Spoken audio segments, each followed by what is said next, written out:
We invaded that castle when we were playing as Kenshin. It's rather awkward to know you're making progress but not actually see too much of it.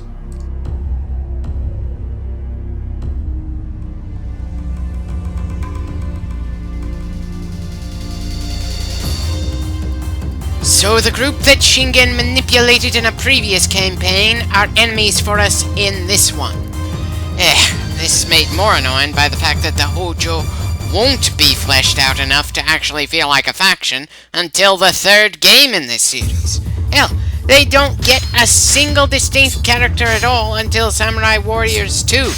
Not that any faction other than the Takeda and Oda feel like they have all that many characters to work with in this game. And even the Takeda, with Shingen, Kunoichi, and Yukimura, feels pretty small. いやはや、小さき器じゃ、北条も。わしを妬むばかりか、裏切るとはな。Right. So apparently when we play as him, Shingen is far from manipulative. But when fighting against him for some reason, he uses people like tools all over the place. You'll excuse me if I'm having a hard time getting a handle on just what they're fully going for with his characterization in this game because of that. It's one thing for us to have a different perspective on a character based on if we're playing as him, working alongside him, or fighting against him.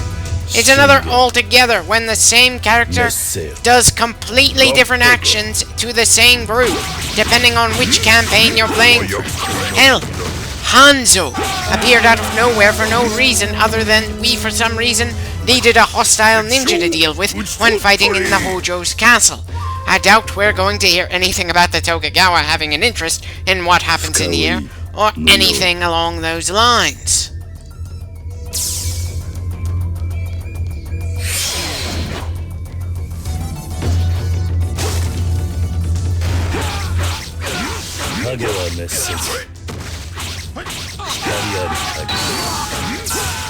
Well, Hanzo, the best way to turn off the lights would be to stop playing the game, but I don't think that's what you meant.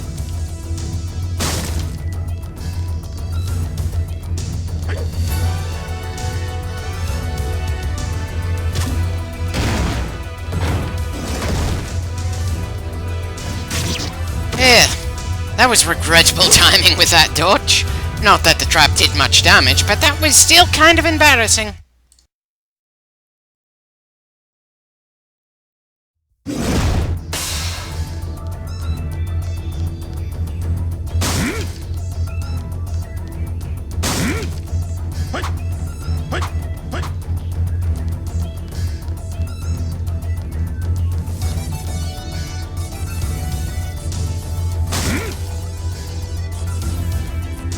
Speaking of embarrassing, it's just plain sad that none of these grunts can keep up with one of the slowest characters in the game.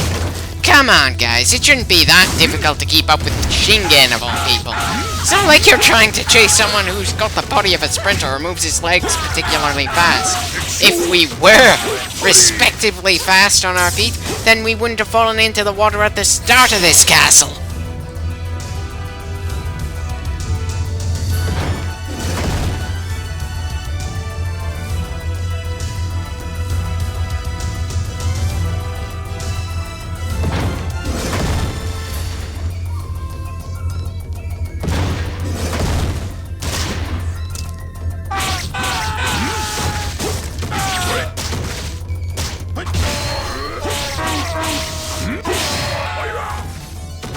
Considering we fought against the Hojo more than once in this game, did we really need to make them nothing but generic characters? Hell, the monks had at least one distinct-looking character, and I'm not sure we ever see him outside of that one battle with Magoichi.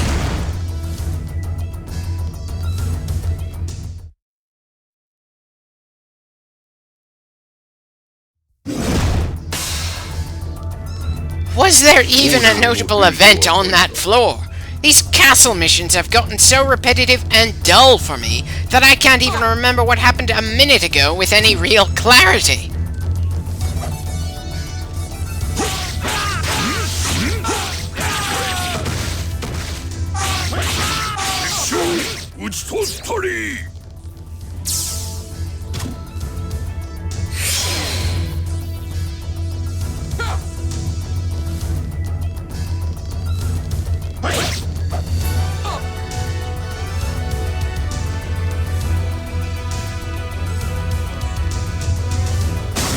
Really? We're just throwing Masamune in here for the sake of giving us more than just generic troops to deal with? As if Hanzo wasn't bad enough. There are a number of provinces between the Dante's territory and Hojo lands last time I checked, some of which belong to the Takeda and Uesugi, though I might be misreading the map a little. Not entirely sure.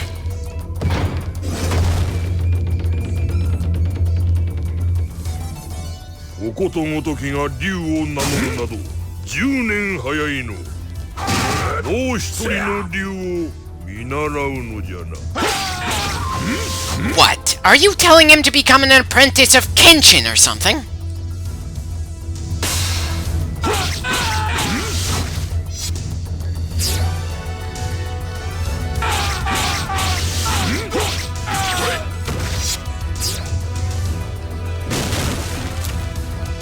And so begins the guessing game where I know I got the right answer before and they probably haven't changed up which staircase is the one that sends us up, but we've got to go through this dance again.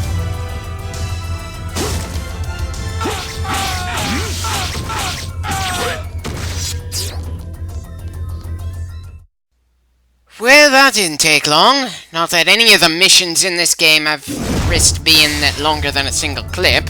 Hell, that's probably the main reason I haven't been outright fast-forwarding through the raw footage here. The missions are all in good, bite-sized portions anyway.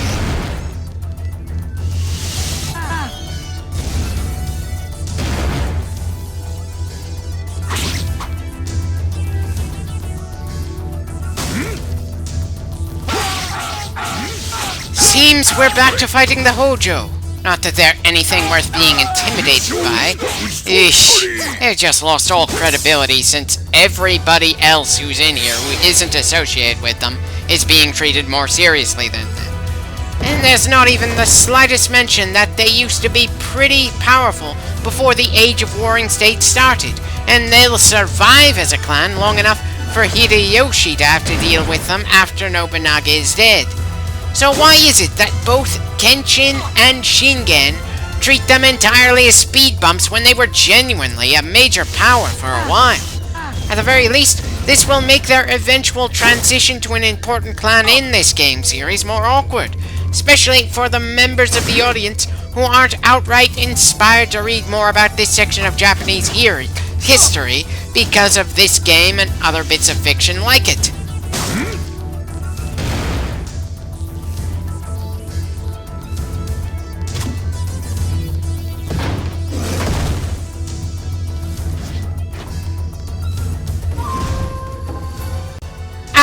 Hello there, Kenshin.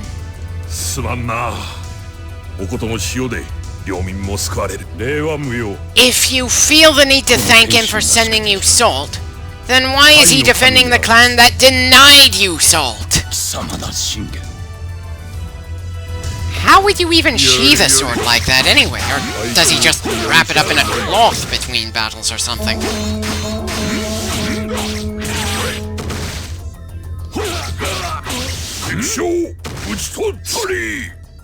Poor bastard barely got any offense in, and he's supposed to be our primary rival for the campaign? Is it really that hard to make our enemies credible in a game with this style of combat?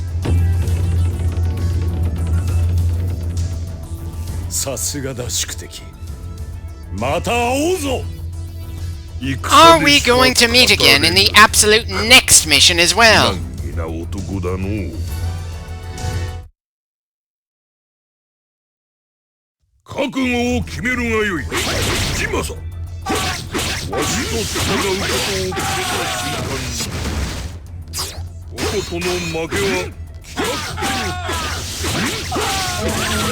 Definitely not a very inspiring ending to the mission, but then very few missions in this game felt like they had particularly awesome endings.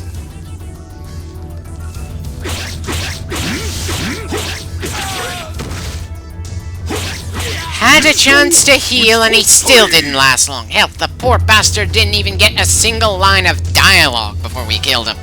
Now I'm having flashbacks of that Sengoku Basara anime and how easily Shingen crushed the Hojo there.